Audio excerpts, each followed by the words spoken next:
So global politics is uncertain. Nothing new there. But what about the global economy?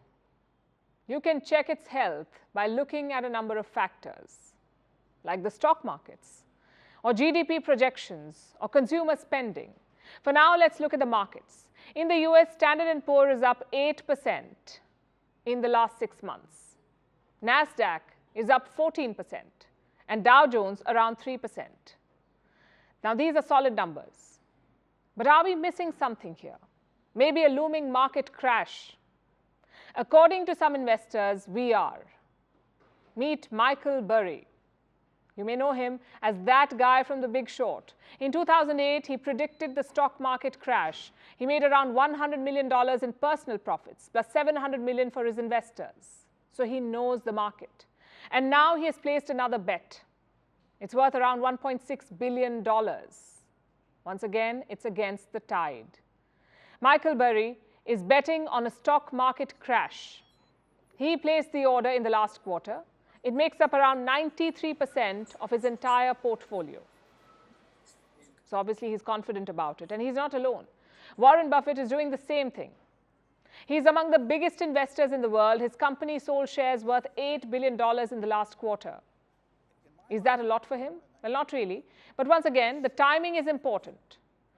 American stocks are supposed to be on the rebound. Inflation is cooling down, so the economy should be shooting up.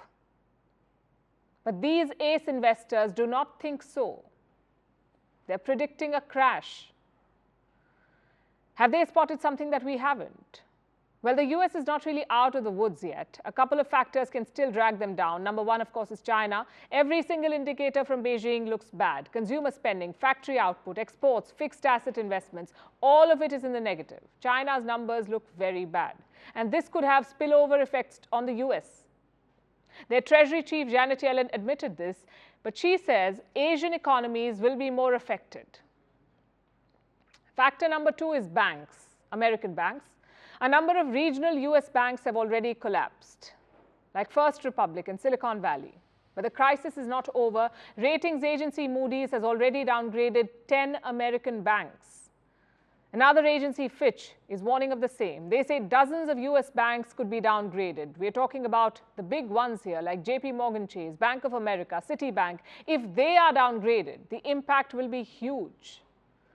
In fact, we're already seeing some downward movement. JP Morgan shares are down 2.7% in the last 5 days. Citibank is down 4%, and Bank of America around 5.6%. It tells you these credit ratings matter. Investors look at these ratings before putting their money in. Higher the rating, safer the investment, which is why a downgrade is bad news.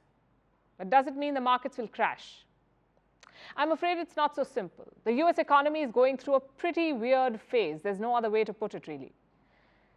Since March last year, the Federal Reserve has been hiking interest rates. They've done it 10 times. The lending rate is 5% higher than it was last year, and that's a lot, 5%. Ideally, this should have pulled the economy down. More unemployment, smaller GDP, less consumer spending. But the opposite is happening. Experts are predicting America's GDP to grow by 5.8% in this quarter. That's twice what it was last month. Unemployment has dipped to 3.5%. The US economy added 180,000 jobs in the last quarter. Spending is also up. Retail sales increased 0.7% last month. At the same time, inflation is down. It was 9% last year. It is 3% right now. So what exactly is happening? How is inflation falling without an economic contraction? Let me tell you what BlackRock is saying. It is the biggest investment firm in the world. It handles around $8 trillion in assets. BlackRock says this is all temporary. The US economy will remain stagnant throughout the rest of this year, neither expand nor contract. But next year, it could enter full employment stagnation. And what does that mean?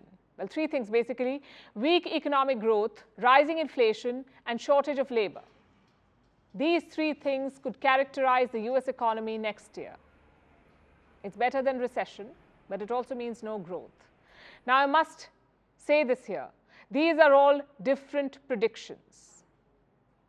Each economist has something different to say about the US economy. Some business leaders are saying stagnation is great. Others say it's a disaster. Do you know why? Because we are in uncharted territory. Remember what we said about the Wuhan virus, how its long-term impacts cannot be predicted but only experienced. It's no different for the economy. The pandemic changed the structure of the global economy for the good or bad. Only time will tell.